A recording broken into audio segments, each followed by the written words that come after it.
Hello everyone, I welcome all of you. चलिए full मौज और मस्ती के साथ स्टार्ट करते हैं पेपर सॉल्यूशन।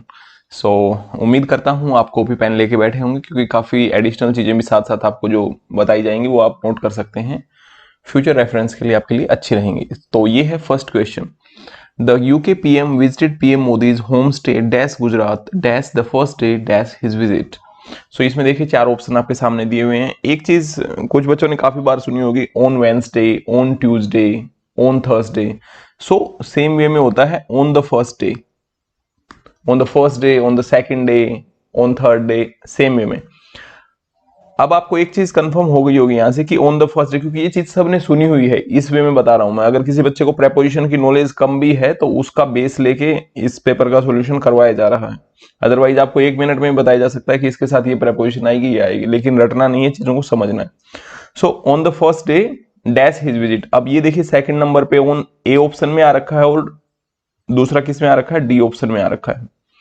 अब आप एक चीज बताइए मेरे को, Gujarat on the first day of his visit या इन हिज विजिट? आप बोलेंगे ये तो बिल्कुल क्लियर है, ऑफ हिज विजिट होगा, है ना, अपनी विजिट के फर्स्ट डे में।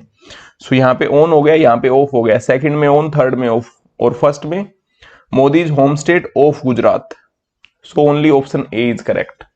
आई hope this is clear to everyone. आप एलिमिनेट मेथड से कर सकते हैं, इजिली हो जाएगा, कोई दिक्कत नहीं आएगी। बहुत ज्यादा रटने की जरूरत नहीं है प्रेपोजिशंस को, बट कुछ मेन प्रेपोजिशंस आपको पता होनी चाहिए।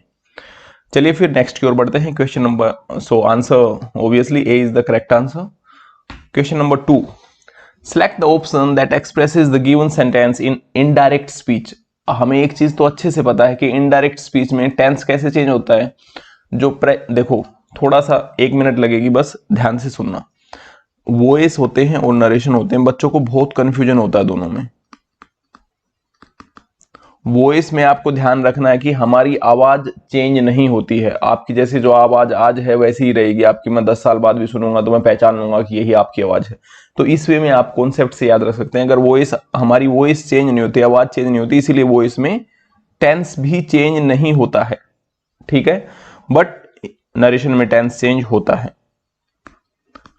आई hope this is clear to everyone. इतना आप याद रख सकते हैं, वॉइस जब भी आएगा तो उसमें टेंस चेंज नहीं करना है आपको। जब भी आप वॉइस को एक्टिव से पैसिव में बनाएंगे, नरेशन जब भी होगा तो टेंस चेंज हो जाता है, टेंस एक पीछे चला जाता है। अब पूछोगे कैसे? देखो, अगर प्रेजेंट इंडेफिनिट होगा तो पास्ट इंडेफिनिट हो जाएगा, प्रेजेंट कॉन्टिन्यूअस होगा तो पास्ट कॉन्टिन्यूअस हो जाएगा। सेम वे में एक पीछे चला जाएगा। पास्ट इंडेफिनिट होगा तो वो पास्ट परफेक्ट में चला जाएगा। पास्ट परफेक्ट पास्ट इंडेफिनिट से पीछे होता है, और पास्ट परफेक्ट में ही अगर कोई होगा तो उससे पीछे तो भाई कोई जगह बची ही नहीं है, तो वो पास्ट परफेक्ट में ही रह जाएगा। I hope this is clear to everyone. Narration के रूल भी समझ आ गए होंगे और वो इसके भी, ठीक है। तो इतना जस्ट आपको पता होना चाहिए। अब देखिए, अब इसको पढ़ते हैं। Putin said to Modi please help me. अब एक तो प्लीज आ गया तो सिंपल आपको चिल्ला चिल्ला के क्वेश्चन बोल रहा है कि रिक्वेस्ट है।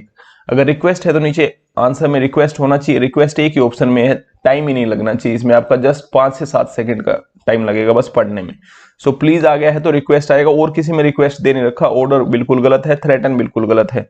सेड टू का सेड टू बिल्कुल नहीं रख सकता है, या तो टोल्ड करना चाहिए था या रिक्वेस्ट करना चाहिए था। I hope this is clear. Requested आ गया है, Putin requested Modi to help him in that task. This को चेंज कर दिया है दैट में। ऐसा क्यों करते हैं? कम ऑन, सोचिए।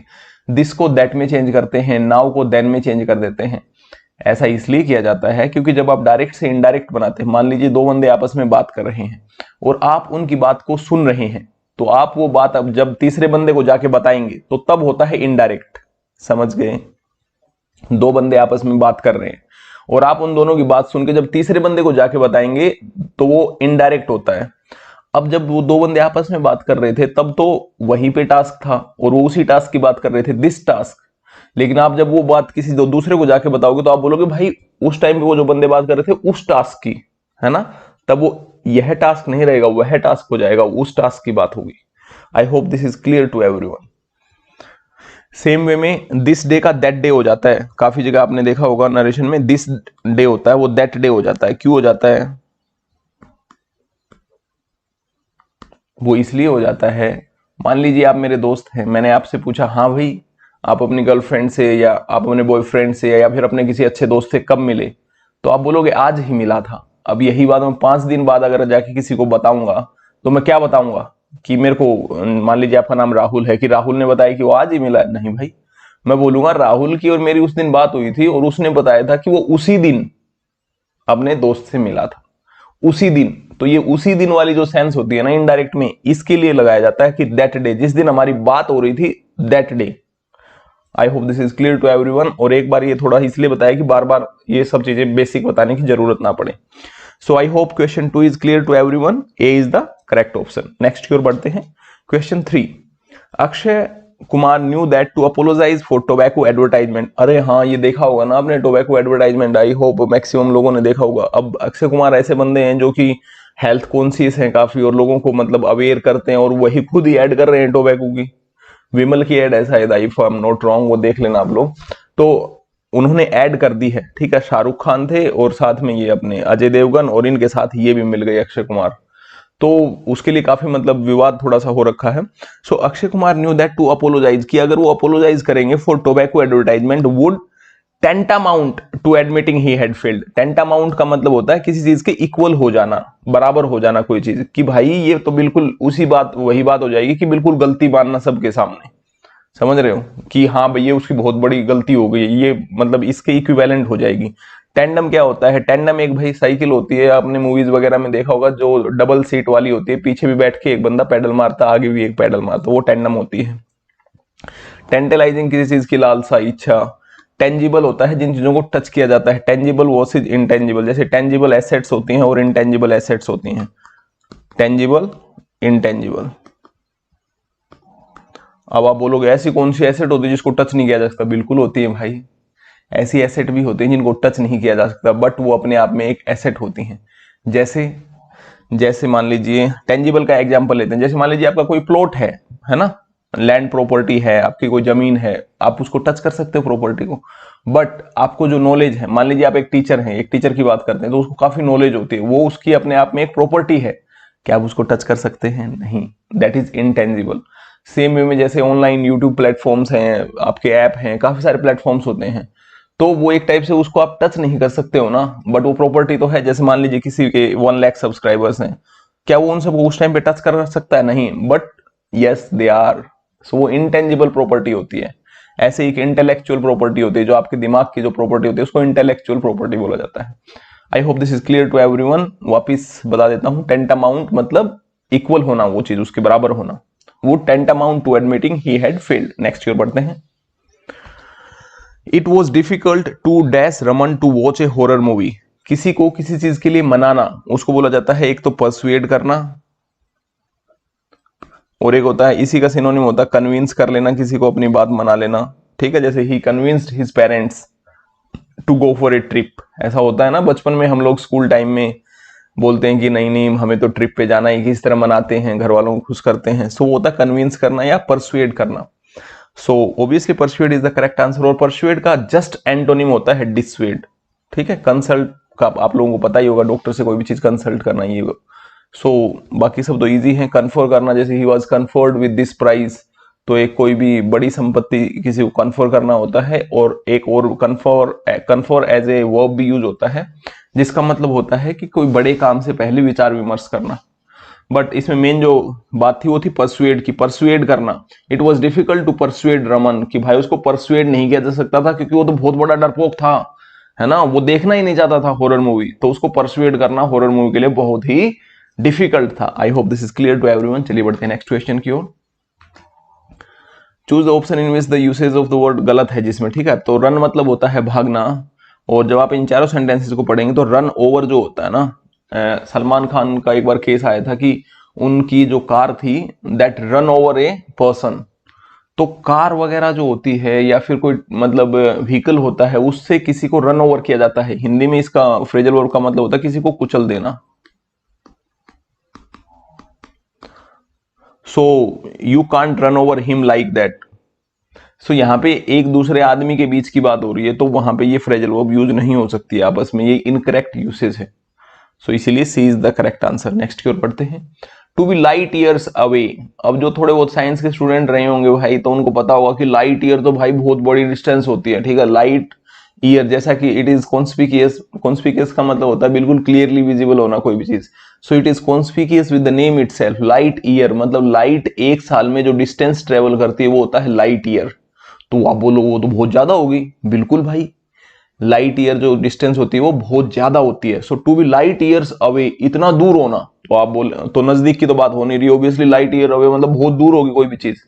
अब ऑप्शंस देखो, to be too distant for human beings to reach, obviously A is the correct answer. ये ईडीएम है अपने आप में, ठीक है। तो आप इसको लॉजिक से समझिए, लाइट ईयर अवे का मतलब ऐसा क्यों होता है, क्योंकि लाइट ईयर अपने आप में एक बहुत बड़ी डिस्टेंस होती है। So this is clear to everyone. चलिए बढ़ते हैं नेक्स्ट की ओर। पोंडर, पोंडर का मतलब होता है भाई थिंक करना, किसी चीज के ऊपर सोचना, दिमाग लगा के अच्छे से, और इसका सिनोनिम होता है एक कंटेम्पलेट करना, कि काफी ज्यादा कंटेम्पलेशन के बाद हम इस मुद्दे पे पहुंचे हैं। और एक और होता है इसका, पोंडर का मतलब जैसे सिनोनिम की अगर हम बात करें तो किसी चीज के ऊपर सोचना, विचार विमर्श करना। और न्यूज़पेपर अगर आप द हिंदू वगैरह पढ़ते होंगे तो उसमें काफी बार आता है ये मीनिंग, MULL करके, मल, कि government mulls over this point, कि उस चीज के ऊपर सोच रही है, विचार विमर्श कर रही है आपस में। सो ये all these are synonym to each other. बात करते हैं ऑप्शंस की। अप्रोप्रिएट सिनोनिम हमें बताना है, तो सिनोनिम टर्मिनेट नहीं होता, खत्म करना होता। टर्मिनेट का मतलब तो मूवी है ना हॉलीवुड वाली। सेलिब्रेट, किसी फंक्शन को सेलिब्रेट करते हैं हम लोग। एजिटेट होता बहुत ज्यादा गुस्सा होना। फार्मर्स एजिटेशन, आप लोगों ने सुना होगा जब फार्मर्स एजिटेशन, जब फार्मर्स बिल वाला जो प्रोटेस्ट चल रहा था। सो एजिटेशन होता है आक्रोश, हिंदी में अगर बात करें तो बहुत ज्यादा गुस्सा होना। मेडिटेट ऑब्वियसली पोंडर का सिनोनिम हो जाएगा। मेडिटेशन में आप लोग क्या करते हैं, मतलब सोचते हैं, मतलब ज्यादा दिमाग लगाते हैं। सो पोंडर मतलब to think, to meditate, similar meaning है, मतलब ये इसके पास है। सिनोनिम का मतलब होता है जो उसके सबसे पास वाला मीनिंग होता है।